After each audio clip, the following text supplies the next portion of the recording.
Karst Farm Park is a park located on South End Wright Road. It was established in 1969 and was the first county park to be established here.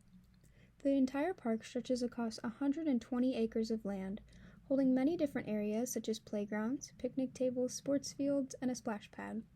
There's so much to explore here, I still haven't gotten to it all yet. The name Karst Farm comes from the karst topography of the park. Topography is a word that refers to the arrangement of natural and artificial physical features of an area. A karst topography is a landscape that is underlined with limestone that's been eroded by dissolution. This causes ridges, sinkholes, etc. Some of these things can be noticed in the park.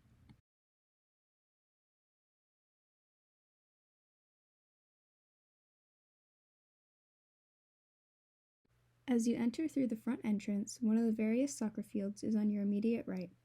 I have never personally used it, but it, along with the other sports fields, are open for rentals and are used by the local teams.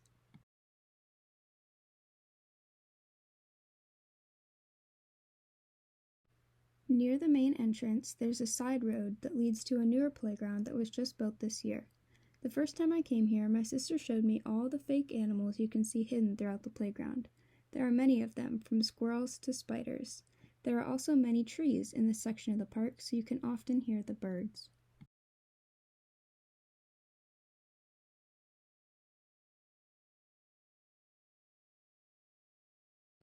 Behind this small playground, there is a clearing with a walking trail and plenty of grassy area. There are many other walking trails throughout the park, but I have only ever really been on this one. The pavement is well kept, and the grass is kept clean, which adds to the quality of the park.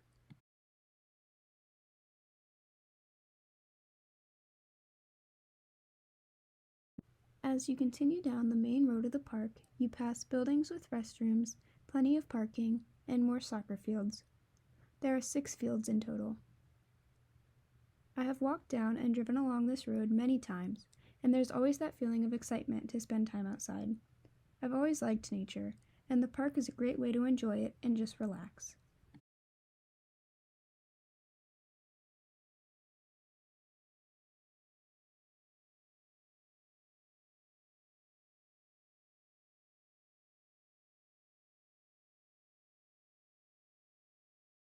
At the end of the main road is the area of the park that I have the most experience with, and my personal favorite.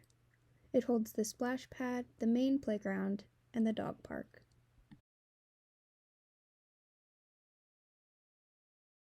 Though I haven't lived here long, I have been to this playground multiple times for various occasions.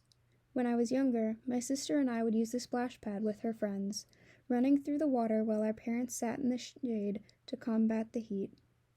There are many different sprinklers in the splash pad. Some dump water, some shoot it in the air, and some even allow you to spray it at each other.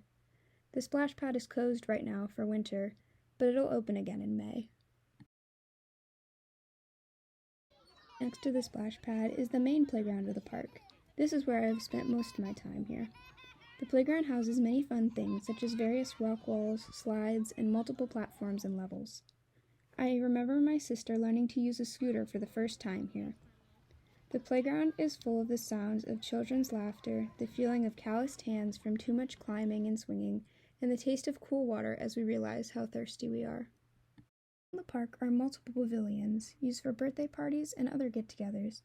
I remember celebrating my little sister's friend's birthday party here with all the other kids one year. They had a great time and loved the playground. Almost every time I'm here, there's some sort of get-together being held. Pavilions provide shade, many tables, and even a food bar for groups to use. Everyone I've seen in these pavilions are almost always enjoying themselves, as it's a great place to spend time with family and friends. Across the parking lot is the dog park, which we've begun using recently. The dog park is very well kept, and it provides many things such as water bowls, balls to throw, and even a kiddie pool that some of the dogs love.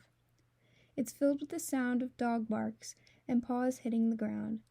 There are 2 sections of the dog park, a bigger section for bigger and more energetic dogs, and another for smaller or older dogs to enjoy. My dad brings our dog here every morning, and although I've only accompanied him a few times, I've had time to explore and appreciate the dog park and how much my family dog enjoys it.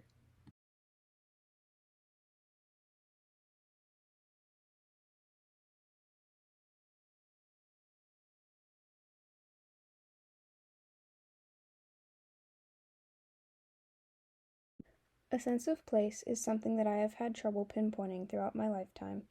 My family has moved many times, once across the entire country, and it makes it difficult to feel as if I have much of a right to belong, because I'm always new.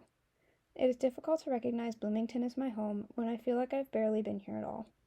I think this makes it even more important to form a sense of place, somewhere to feel at home in a way, even if I don't know it as well as the lifelong residents of Bloomington.